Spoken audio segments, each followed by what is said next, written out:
이 말씀으로 우리 마태복음 20장 하반부를 한번 같이 보도록 하겠습니다. 자, 본문 말씀에 보면 눈먼 서경이 예수 그리스도를 만나서 눈이 떠지는 그 사건을 다루고 있습니다. 자, 그런데 오늘의 사건은 신약 성경 안에 세 개의 본문에서 동일하게 다루고 있습니다. 먼저는 마태복음 20장에서 다루고 있고, 그 다음에는 마가복음 10장에서 다루고 있고, 그 다음에는 누가복음 18장에서 동일한 사건을 다루고 있습니다. 자, 그런데 마가와 누가는요, 이 똑같은 사건에 대해서 포인트가 있어요. 관점이 있습니다.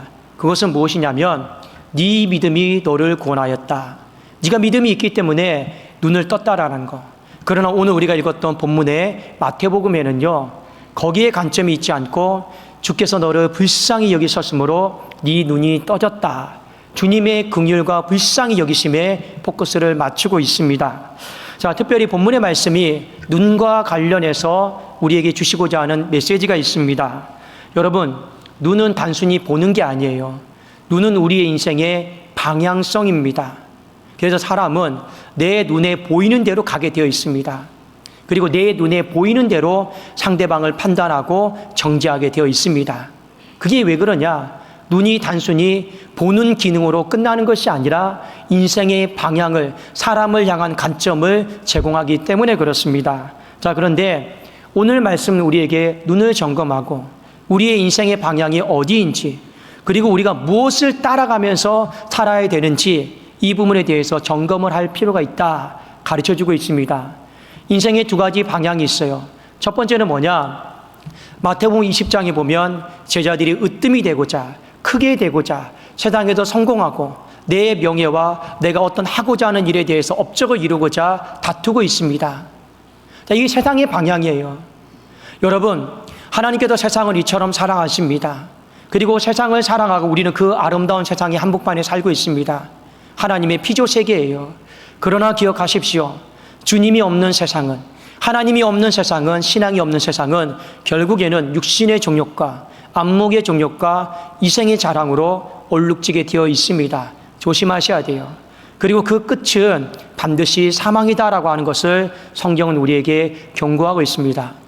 마태복음 20장에 보면 제자들이 이 세상의 방향으로 가고 있어요.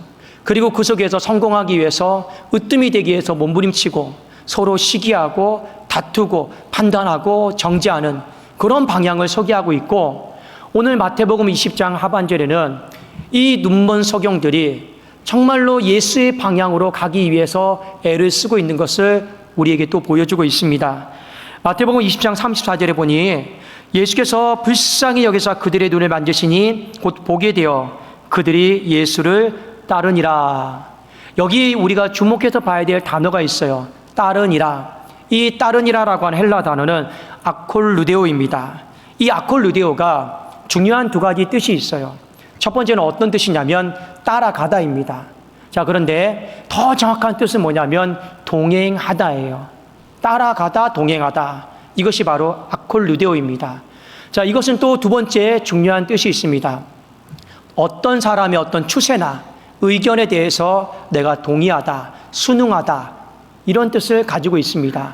그러니 이 아폴루데오다라고 하는 첫 번째 뜻과 두 번째 뜻이 논리적으로 맞아요. 여러분, 동행을 어떻게 생각하십니까? 동행은 같은 방향을 같은 속도로 가는 거예요. 그게 바로 동행입니다. 그런데 이 동행이 쉬울까요? 어려울까요? 어렵습니다. 저도 제 집사람과 동행하면서 이 목회의 길을 같이 가고 있습니다. 쉬울까요? 어려울까요? 어렵습니다. 왜요? 간혹 가다가 서로 생각이 맞지 않아요. 부부라고 해서 의견이 다 같은 것은 아닙니다. 그럼에도 불구하고 모양새는 동행이다라고 하는 모양새를 갖추고 있습니다. 왜 그럴까요? 집사람이 저한테 다 맞춰주거든요. 전부 다 본인의 생각을 다 내려놓고 결론적으로는 다 맞춰주니까 같은 방향으로 가는 것뿐이에요. 서로가 정말 마음이 잘 맞고 의기투합이 되어서 우리 한번 독산동계 같은 방향으로 살려보자, 이게 아니에요. 맞춰주는 거예요. 제가 왜 이것을 아느냐? 전에도 한번 제가 우리 성도에게 말씀을 드렸습니다. 저는 집사람과 함께 살면서 정말 서로 잘 맞는다 생각했습니다. 그런데 어느 날 무슨 성격 그 검사를 하는데 맞는 게 하나도 없어요.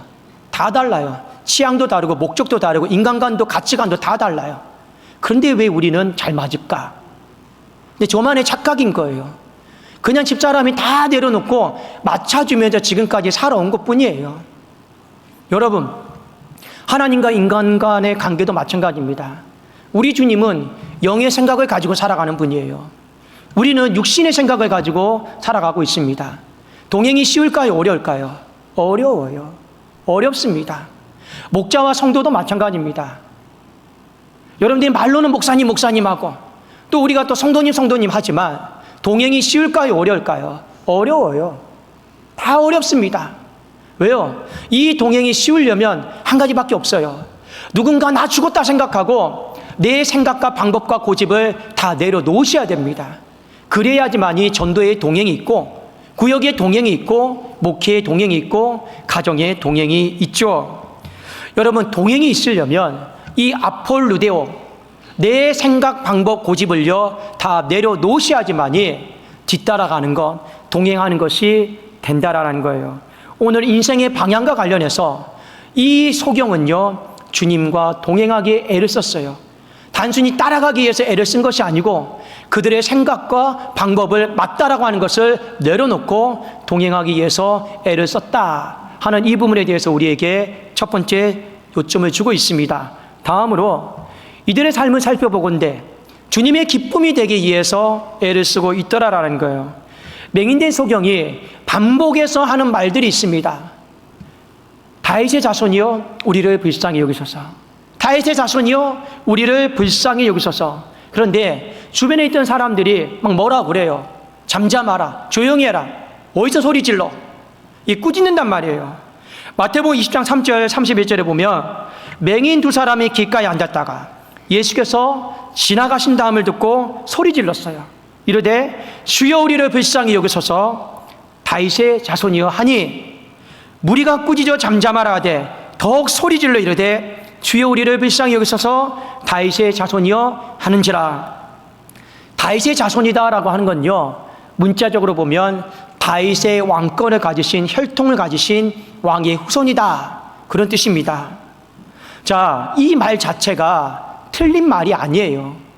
신학적으로도 다 맞는 말입니다. 왜요? 뒤에 보면 마태복음 21장에 보면 예수님께서 나귀 새끼를 타시고 예루살렘에 입성하셨을 때 사람들이 했던 말이 있어요. 호산나 다윗의 자손이여 했단 말이에요. 그런데 그 말을 누가 했느냐? 무리가 했습니다. 무리가. 자, 한번 우리 성경 마태복음 21장 9절 한번 보겠습니다. 함께 우리 읽어보겠습니다. 시작. 앞에서 가고 뒤에서 따르는 무리가 소리 높여 이르되 호산나 다윗의 자손이여 찬송하리로다. 주의 이름으로 오시는 이여 가장 높은 곳에서 호산나 하더라. 이 맹인들이 다윗의 자손이 하고 외쳤을 때 누가 여러분 책망하고 못하게 했습니까? 무리가. 이게 마태복음 20장이에요. 마태복음 21장에 보면 누가 호산나 다윗의 자손이여 찬양하고 있습니까?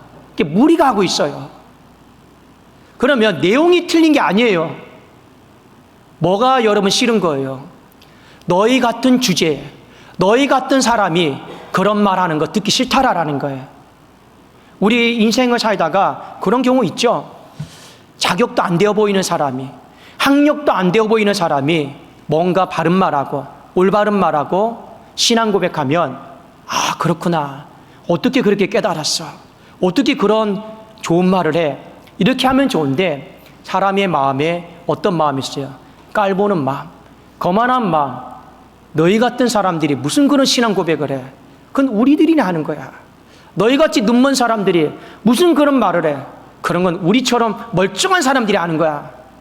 그러니까 내용이 틀린 게 아니고 뭐가 싫은 거예요? 너희 같은 사람들이 그런 말을 하니 오늘 성경에 뭐라고 하고 있습니까? 꾸짖었어요. 비난했어요. 책망했어요. 조용히 하라고 종용했습니다.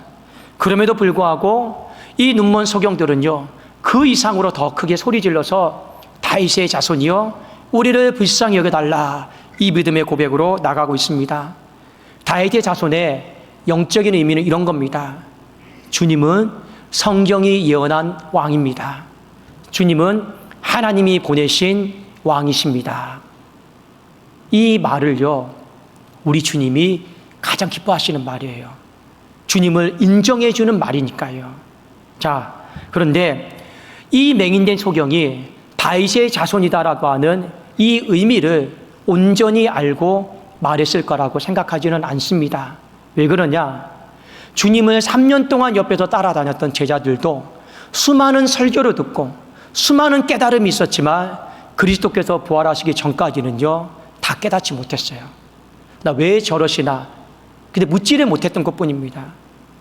다윗의 자손이다라고 하는 표현도 지금에서야 다 맞는 말이지만 그때 당시에 성령의 감동을 했든 나의 깨달음을 했든 간에 온전히 그 의미를 알고 했던 사람은 없었습니다. 그럼에도 불구하고 이들이 왜 다윗의 자손이라고 했느냐? 주님이 듣기 좋아하는 말이니까요.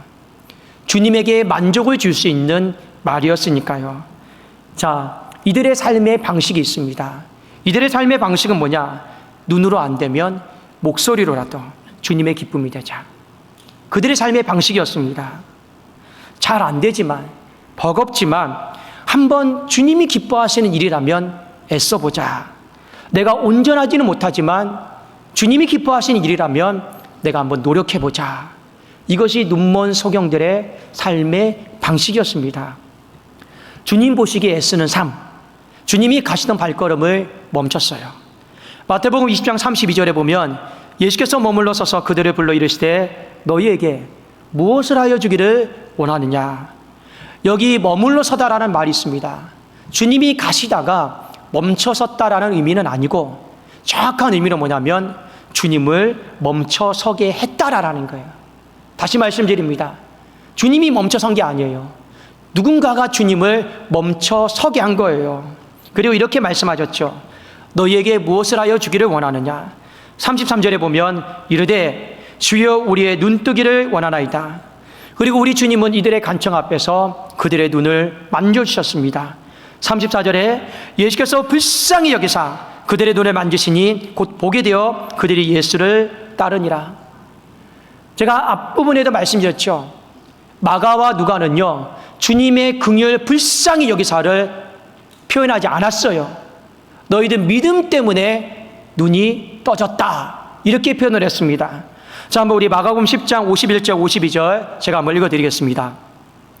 예수께서 말씀하여 이르시되 내게 무엇을 하여 주기를 원하느냐. 맹인이 이르되 선생님이여 보기를 원하나이다. 여기까지는 똑같아요.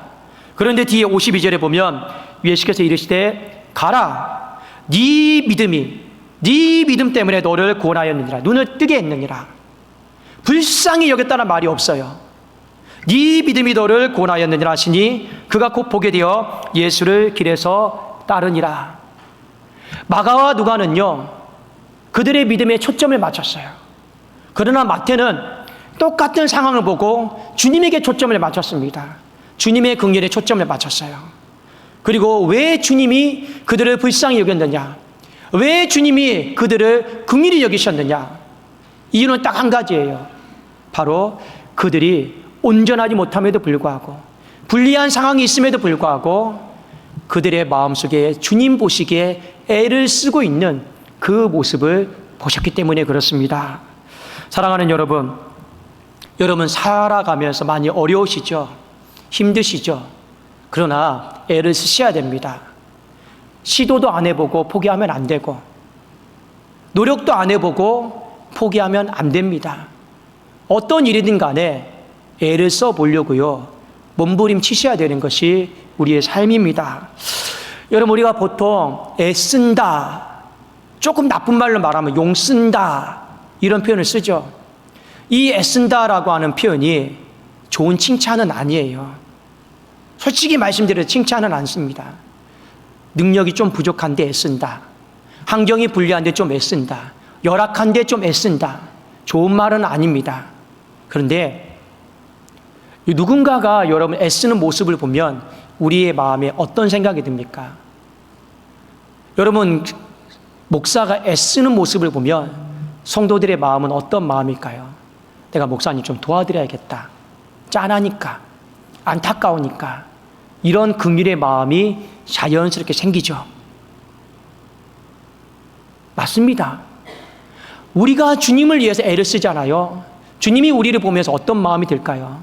내가 도와줘야겠다. 눈을 좀 뜨게 해줘야겠다. 그렇게 따뜻하게 내가 위로해줘야겠다. 그런 마음이 생기게 되어 있는 거예요. 그래서 주님의 긍휼은요, 어떻게 생기는 거냐? 온전하지 못하고 열악하고 부족하다 할지라도 그래도 주님을 위해서 애를 쓰는 건 주님의 긍휼의 능력을 경험하게 될 줄로 믿습니다.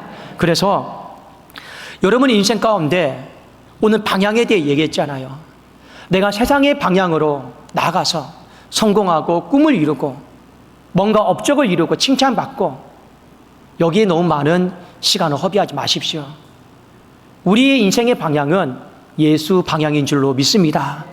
여러분이 어떻게 하면 예수 방향으로 나갈 수 있을까? 이 부분에서 한번 애를 써봤으면 좋겠습니다. 본문의 말씀은 두 가지로 한번 적용해 보면 좋겠습니다. 첫 번째, 이 맹인된 소경이 무엇에 의해서 애를 썼습니까? 동행하기 위해서 애를 썼습니다. 따른다라는 건 동행은 같은 표현이라고 했죠. 여러분 동행하기 위해서는요, 내 생각을 내려놓으셔야 됩니다. 오늘날 많은 청년들이요, 마음 맞는 사람, 뜻이 맞는 사람과 결혼하려고 하는데 솔직히 여러분 죄송한 말씀이지만 살아보면 마음과 뜻 맞추기는 어렵습니다. 어려워요. 부모님들에게 물어보세요. 엄마는 아빠와 뭐가 이렇게 찰떡궁합이야? 아빠는 엄마와 뭐가 이렇게 찰떡궁합이야? 표현을 안 해서 그렇지 맞는 게 솔직히 없어요. 그런데 같이 살아요. 누군가 한 사람은 다 내려놓고 맞춰주면서 같이 산단 말이에요. 여러분 제가 가끔씩 교회에서 어떤 관리집사님하고 수리 업무를 할 때가 있습니다. 불가피할 때는요. 여러분 시설 수리 업무 전문가는 누구입니까? 저예요? 관리집사님이에요? 관리집사님이겠죠. 근데 저는 저더러 저의 입장에서 고집이 있어요. 관점이 있습니다. 이거 좀 이렇게 했으면 좋겠는데, 이렇게 했으면 좋겠는데. 그런데 처음에는 관리집사님하고 많이 부딪혔어요. 관리집사님도 고집이 있으니까요. 왜요? 본인은 평생 이 업에 용사하셨고 저는 평생 이 말씀 전하는 일을 하고 있잖아요. 처음에는요 다퉜어요. 근데 지금은요 다투지 않아요. 그러면 제가 이 부분에 있어서 기술이 있고 세련되어서 다투지 않을까요? 아닙니다. 제가 오늘도 물어봤습니다. 목사님 제가 맞춰주고 있습니다. 나사 하나 박는 것까지 못 하나 박는 것까지 그냥 제가 목사님 맞춰주고 있습니다. 여러분 부교육자도 여기 같이 있습니다. 둘 중에 한 사람은요 자기의 생각을 내려놓고 맞춰주셔야 돼요. 그래야지 함께 오래 갈 수가 있습니다. 여러분 동행이다라고 하는 건요 바로 그런 거예요. 동행은요 내가 큐티를 하는 게 동행이 아니에요. 예배를 드리는 게 동행이 아니에요. 이건 동행하기 위한 시도일 뿐이에요. 진짜 동행은 뭔지 아십니까? 마지막 결론적으로 나를 내려놓으셔야 됩니다. 내 생각과 고집을 내려놓으셔야 돼요. 이걸 못 내려놓으면 동행이 어려워요. 많은 사람들이 이런 말을 합니다. 주님, 눈만 뜨게 해주신다라면 주님과 동행할게요. 건강이 회복된다라고 하면 주님과 동행할게요. 이 문제만 해결이 된다라면 주님과 동행할게요. 다 거짓말이에요. 내려놓을 마음이 없는 사람이 눈 뜨게 해지면 보이는 게 더 많으니까 더 간섭해요. 내려놓을 고집이 없는 사람, 고집을 내려놓을 마음이 없는 사람이 건강이 회복되면 그 혈기를 더 부리더라고요. 더 중요한 건 눈 뜨는 게 중요한 게 아니에요. 회복이 되는 게 중요한 게 아니에요. 진짜 동행을 하려면 나 죽었다 생각하고요. 내려놓으셔야 됩니다. 그래야지만이 전도회가 동행을 하고 구역이 동행을 하고 교회가 동행하고 이 민족이 동행의 길로 갈 수 있는 것이 아니겠냐라는 거예요. 오늘 이 눈먼 소경은요 예수님을 아폴루디오 동행 따랐다고 했습니다. 단순히 따랐기 때문에 주님이 축복하신 게 아니에요. 그들의 마음속에 내려놓을 마음을 우리 주님이 보시고 축복하여 주시고 긍휼을 베풀어 주신 줄로 믿습니다. 두 번째, 주님이 기뻐하시는 일이라면 여러분 해보겠다라고 애를 쓰시라라는 거예요. 다윗의 자손 예수여, 그 의미를 이 소경들이 다 알고 한 건 아니에요. 여러분, 예배를 왜 드립니까?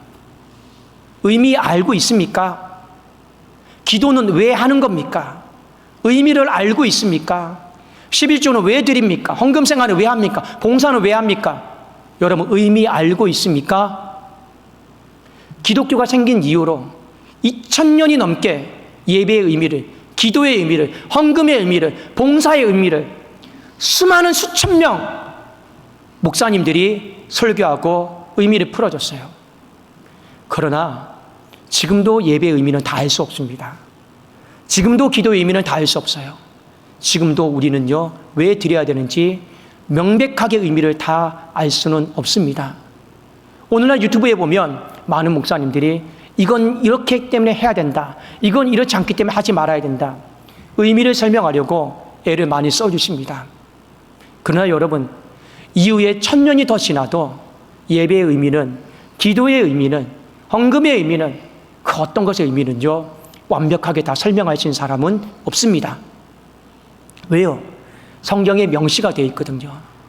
고린도전서 13장에 지금은 우리가 부분적으로 아나 그때에는 주께서 오실 때 우리가 거울로 거울을 보는 것처럼, 이것을 뛰어넘어서 얼굴과 얼굴을 대면하는 것처럼 주께서 나를 아신 것 같이 내가 온전히 알 때가 있어요.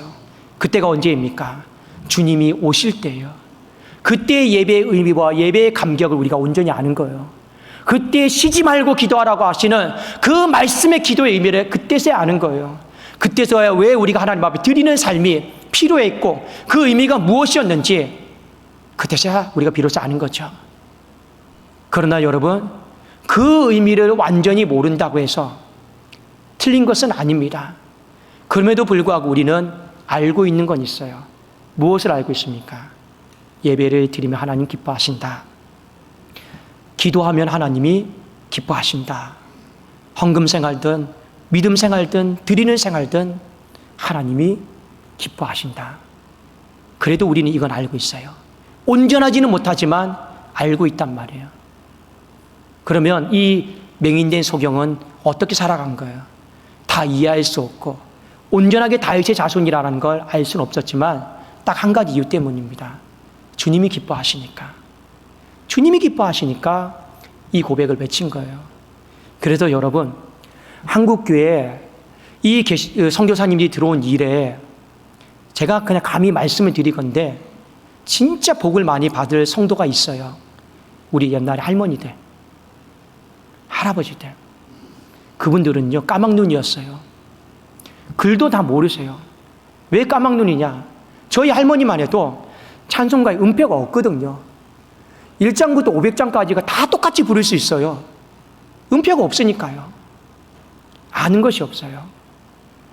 말씀을 들어도 학력이 딸리기 때문에 그 목사님들이 하시는 말씀들을 어떻게 다 알아요?